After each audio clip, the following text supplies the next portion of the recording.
Natatawa lang kasi ako na 2030 pa ang hintayin natin eh. Medyo 20 years away pa yon. Baka hindi na kayo kabataan nun. Yung nakaupo sa audience na ito. Sa akin naman, I welcome yung sinasabi ng ating representatives from the PNP na meron silang pagkilala na may mga problema dun sa law enforcement processes natin sa loob ng Pilipinas at merong ginagawang programa, sinusunod na programa para ma-address itong mga problemang ito. Medyo alarmed lang ako dun sa deadline 20 years from now. Alam ko very vast at very siguro challenging yung problema sa criminal justice system.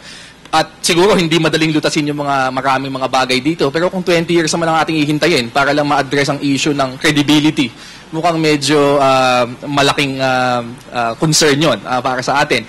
Ang isang basic kasing concept dapat sa isang criminal justice system ay dapat ito ay napapagkatiwalaan ng mga ordinaryong mga mamamayan.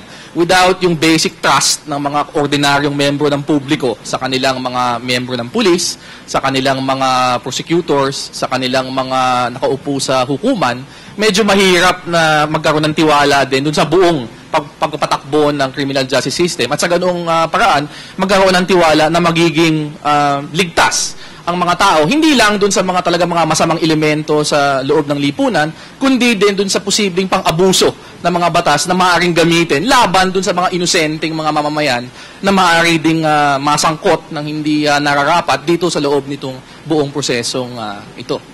Okay. Alam ko yung konteksto ng pagkakasabi ni Atty. Barry ay ano ito, kakaiba dun sa sinasabi ko by 2030, ano? Kasi hindi ibig sabihin na maghihintay kami hanggang 2030 upang kami ay maging isang professional na organisasyon. Kasi matagal na namin itong inumpisahan, we acknowledge the fact that we have some dysfunctions.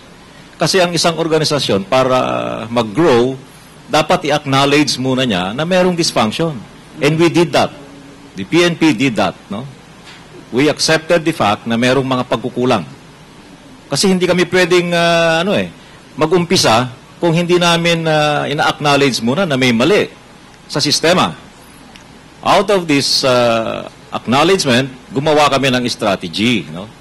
Na ang aming vision nga ay patuloy namin palalakasin yung sistema upang sa ganon, yung kasing timeline na binigay sa amin ng para dito sa performance governance system ay hanggang 2030. Kaya yun ang aming timeline, ano?